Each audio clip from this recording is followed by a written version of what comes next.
आसान है करना प्रधानमंत्री की आलोचना, मुख्यमंत्री की करना उससे थोड़ा मुश्किल।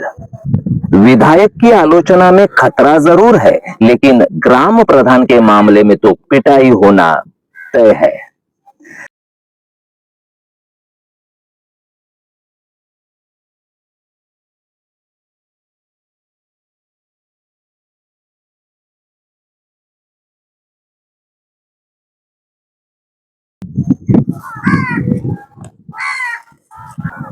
नवीन वर्षाच्या तुम्हा सर्वांना माझ्यातर्फे आणि माझ्या अबलक एंटरटेनमेंट या युट्यूब चॅनल तर्फे खूप साऱ्या शुभेच्छा। तर आज आपण ऐकणार आहोत सैनी हे एक कवी आहेत, हिंदीमध्ये लिहितात। तर त्यांची एक कविता मी वाचणार आहे तुमच्यासाठी। तर स्थानीयता असं शीर्षक आहे त्या कवितेचं, आणि ती कविता लक्ष देऊन ऐका तुम्ही। आपलं चॅनल जे आहे ते मराठी कंटेंट असतात आपल्या चॅनलवरती, पण मी हिंदी कविताही वाचत असतो, इंग्रजीमध्येही काही व्हिडिओ मी केलेले आहेत। तर आज ही हिंदी कविता आपण ऐकूयात। कविता अशी, लक्ष देऊन ऐका मित्रांनो। कवितेचं शीर्षक आहे स्थानीयता। आसान है करना प्रधानमंत्री की आलोचना, मुख्यमंत्री की करना उससे थोड़ा मुश्किल। विधायक की आलोचना में खतरा जरूर है, लेकिन ग्राम प्रधान के मामले में तो पिटाई होना तय है। अमेजन के वर्षा वनों की चिंता करना कूल है, हिमालय के ग्लेशियरों पर बहस खड़ी करना थोड़ा मेहनत का काम। बड़े पावर प्लांट का विरोध करना एक्टिविज्म तो है, जिसमें पैसे भी बन सकते हैं, लेकिन पास की नदी से रेत बजरी भरते हुए ट्रैक्टर की शिकायत जानलेवा है। स्थानीयता के सारे संघर्ष खतरनाक है, भले ही वे कविता में हो या जीवन में। प्रदीप सैनी इनकी ये कविता है। कविता फिर से सुनिए और कमेंट बॉक्स में लिखिए आपको कैसी लगी कविता। आणि काही नाही, आणि नवीन व्हिडिओच्या निमित्ताने पुन्हा एकदा लवकरच भेटूयात। तोपर्यंत टाटा, बाय बाय, सायोनारा। काळजी घ्या, काळजी घ्या। सध्या मुंबई महानगरपालिकेचे निवडणुकांचे वारे वाहत आहेत, आणि जे काय चालू आहे एकंदरच सगळं निवडणुकीत ज्या काही युतीचं राजकारण जे काय चाललेलं आहे, आणि जी युती एकमेकांशी जे काय युती झाली तो सगळा गोंधळाचा गोंधळ आहे सगळा। नागरिकांना कळतच नाही नेमकं काय, कोणी कोणाबरोबर युती केली आणि नेमकं आपलं वोट कुठे जाणार आहे। म्हणजे ते ईव्हीएम मशीनचं होतं ना, की ईव्हीएम मशीनचं कुठलंही बटन दाबा, तर अशी तक्रार होती लोकांची की सत्ताधाऱ्यांनाच ते वोट जातं, कोणालाही आपण इतरांना वोट दिलं तरी।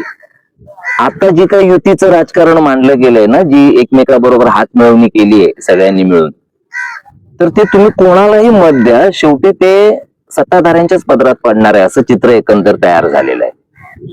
म्हणजे निष्ठावंत कार्यकर्ते असू देत, नाहीतर कार्यकर्ते असू देत, ते युतीचं हे जे सगळं गणित बघितल्यावर त्यांचं डोकं फिरायची पाळी आली, ते भ्रमिष्ट झालेले आहेत। म्हणजे त्यांनी स्वतःहून स्वतःला जाऊन कुठेतरी मेंटल हॉस्पिटलमध्ये ऍडमिट करून घ्यावं अशी परिस्थिती निर्माण आहे सध्या या युतीच्या ज्या काही बेरजा झालेल्या आहेत, त्यामुळे हास्यास्पद आहे सगळं। त्यामुळे बघू आता काय होतंय ते। त्यामुळे काळजी घ्या, काळजी घ्या, आणि सतसत विवेक बुद्धी जागृत ठेवा। सत्ता परिवर्तन गरजेचं असतं। एकाच पक्षाच्या किंवा एकाच व्यक्तीच्या हाती सत्ता राहिली की हुकुमशहा जन्माला येतो, हे लक्षात ठेवा।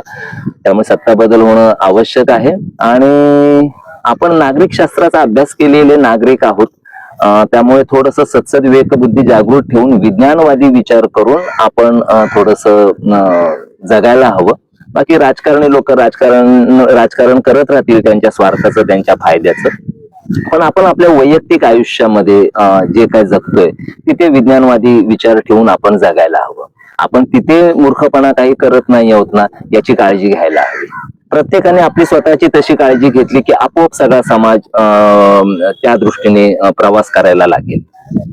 म्हणजे आपले जे सर आहेत त्यांनी 2014ला सुरुवात केली होती, ना खाऊंगा ना खाने दूंगा, आणि हळूहळू आपण 2025 पर्यंत अशा स्टेजला पोहोचलोय की वोट करणारा, मतदान करणारा मतदार आता आपल्या वोटची, आपल्या मतदानाची किंमत लावतोय.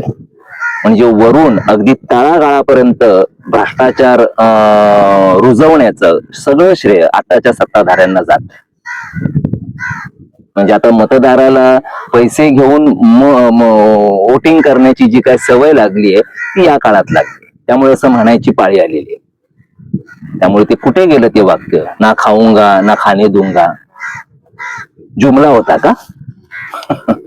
असो, याविषयी आपण बोलूयात नंतर कधीतरी, निवडणुकाच्या आधीच. ह्या निवडणुका होणाऱ्या त्याच्या आधीच एखादा व्हिडिओ येईल या संदर्भातला सगळा.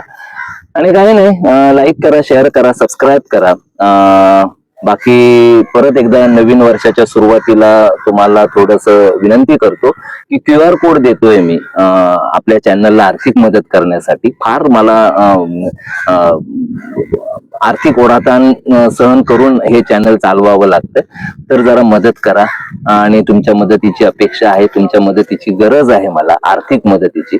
आणि प्रेम करा, लाईक करा, शेअर करा, सबस्क्राईब करा, व्हिडिओ जास्तीत जास्त लोकांपर्यंत पोहोचवा.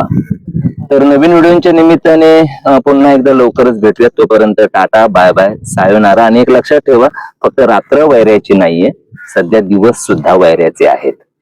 तर जरा चौकन्ने किंवा काय जागृत राहा, जागृत राहा. टाटा, बाय बाय, सायोनारा, बाय.